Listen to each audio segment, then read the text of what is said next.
Madame Maubono. Merci Madame la Présidente.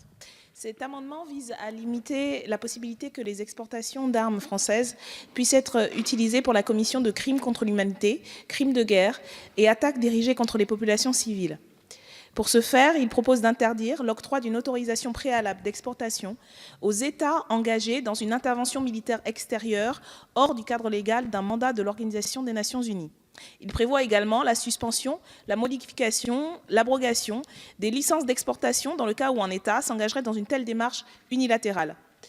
La France insoumise conditionne en effet la légitimité de toute intervention militaire à la discussion entre les États dans le cadre de l'ONU, des enjeux d'une telle intervention et à l'adoption, le cas échéant, d'une résolution.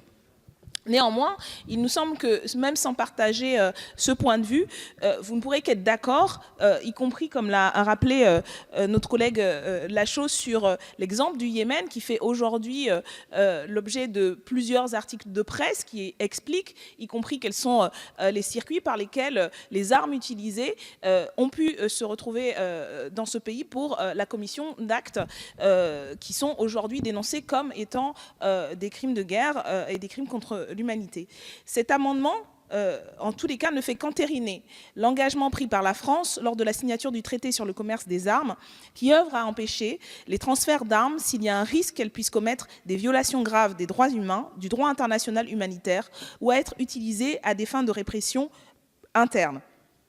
Et comme nous l'avons dit, il y a l'exemple du Yémen, mais fondamentalement, nous visons justement à assurer, y compris la responsabilité de notre État. On pourrait avoir le débat sur les ventes d'armes, ce n'est pas le moment ici peut-être, mais au moins, dans le cadre de ces ventes d'armes, la France est un des premiers vendeurs d'armes au monde, que l'on encadre, que l'on contrôle, parce que nous sommes aussi responsables, d'une certaine manière, même indirectement, de l'usage qui en est fait.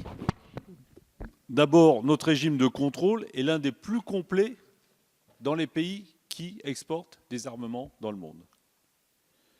En plus, la France applique strictement les dispositions de la position commune 2008-944 PESC, je l'ai rappelé hier soir à ce même micro, dont les critères sont particulièrement rigoureux et exigeants, et ils sont partagés par tous les pays qui ont signé cette position commune.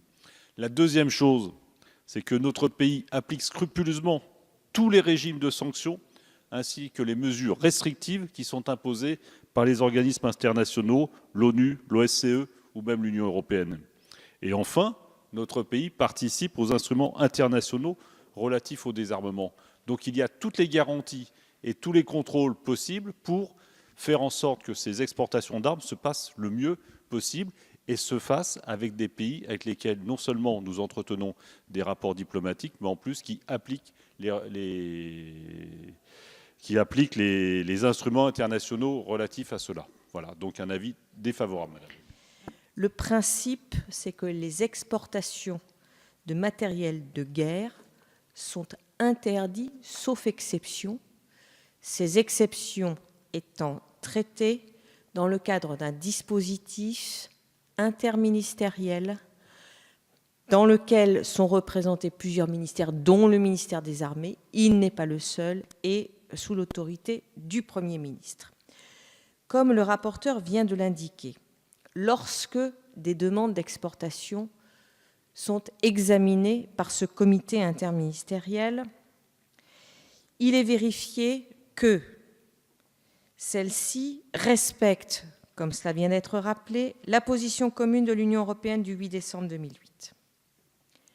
Nos engagements internationaux, parmi lesquels le traité sur le commerce des armes, signé à New York le 3 juin 2013, ainsi que les régimes de sanctions et les mesures restrictives qui sont imposées par les Nations Unies, j'y reviendrai dans un instant, l'Union européenne et l'Organisation pour la sécurité et la coopération en Europe.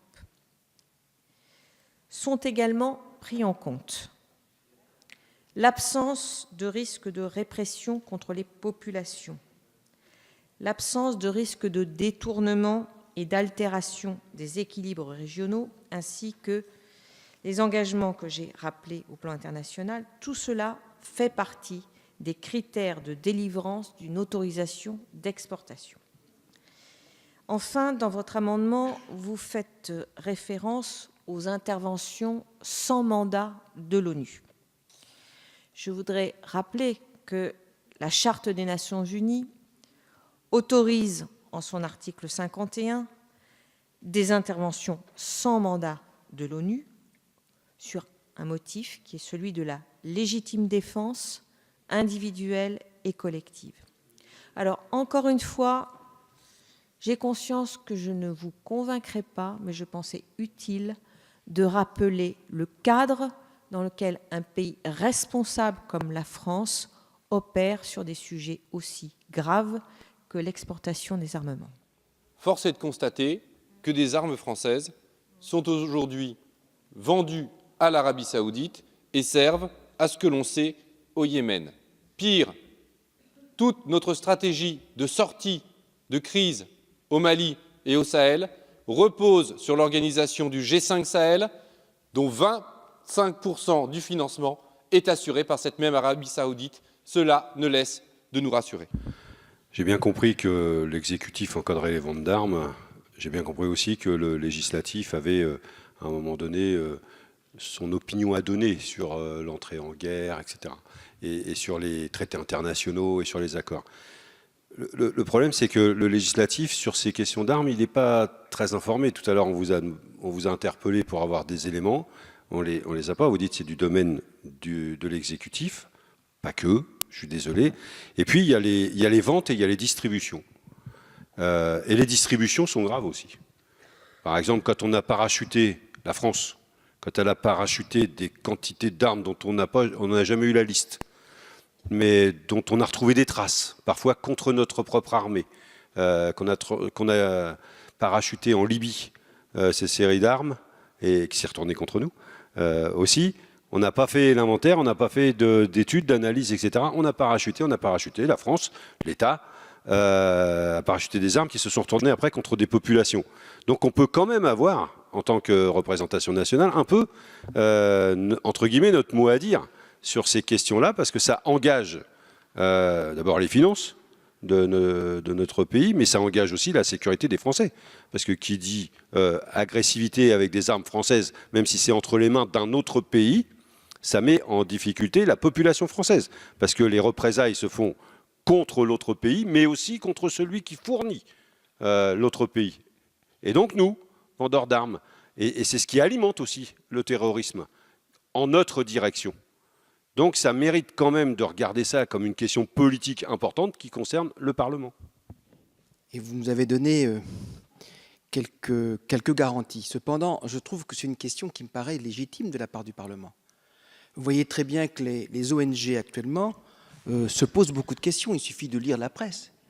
Et donc la question qu'on doit se poser, est-ce que le Parlement a suffisamment d'informations sur ce sujet-là? Je ne le pense pas. Est-ce que le Parlement pourrait... Alors vous savez, en Allemagne, par exemple, c'est le Parlement qui contrôle. Totalement. Contrôle. Et nous, en France, on est un petit peu exclus. Et donc il y a un déficit d'informations sur ce sujet-là, et effectivement qui débouche sur des controverses, sur des interrogations de la part de certaines organisations internationales, notamment les ONG. Donc moi je pense que l'information me paraît nécessaire. Alors Madame la Ministre, vous nous avez informés, mais je pense qu'il faudrait peut-être qu'on ait des informations beaucoup plus précises si on veut à la fois rassurer la représentation nationale. C'est mon point de vue. Moi, j'ai confiance en notre ministre des Armées, mais je pense que là, il y a un sujet qui me paraît important. Et d'ailleurs, nous avons été plusieurs députés à avoir été interrogés par les médias sur ce sujet-là. Moi, j'ai été soft, je n'ai pas voulu rentrer dans la polémique, mais je pense que nous n'avons pas suffisamment d'informations sur un sujet qui me paraît très important, compte tenu de ce qui se passe effectivement au Proche et Moyen-Orient. Merci. Monsieur le rapporteur, vous avez demandé la parole. Oui, juste avant de passer au vote, je ne vais pas vous convaincre, mais je voulais quand même apporter 2 précisions. Tout à l'heure, quand j'ai parlé du SIEM, j'ai dit que c'était rattaché à l'exécutif et non pas rattaché au législatif. Je citais la Constitution, mais je n'ai pas donné de rapport, il n'y a pas de rapport, en tout cas, il n'y a pas de relation entre le siège et le Parlement, mais par contre, Madame la Ministre remet tous les ans au Parlement un rapport sur les exportations d'armes. Et cela fait 6 ans que je siège à la Commission de la Défense et des Forces armées. Je n'ai jamais entendu une demande en commission pour travailler sur le fond, sur les rapports que nous remet l'exécutif concernant les zones. Donc moi, je vous invite qu'au prochain rapport, on fasse une réunion de travail, peut-être voire plus, sur ce rapport. Et si nous avons des questions après l'examen de ce rapport à poser à Madame la Ministre ou à poser à d'autres instances, eh bien nous pourrons poser des questions et avoir des réponses. Mais en attendant, ne dites pas on n'est pas informé, etc. Ça fait 6 ans que je siège, je n'ai jamais assisté à une réunion de la Commission de la Défense qui avait comme ordre du jour cette problématique-là et pas de questions posées aux différents ministres de la Défense. Donc je maintiens l'avis défavorable sur cet amendement. Je vous remercie. Je mets donc aux voix cet amendement numéro 41 qui a reçu un avis défavorable, commission et gouvernement. Qui est pour? Qui est contre? Amendement rejeté.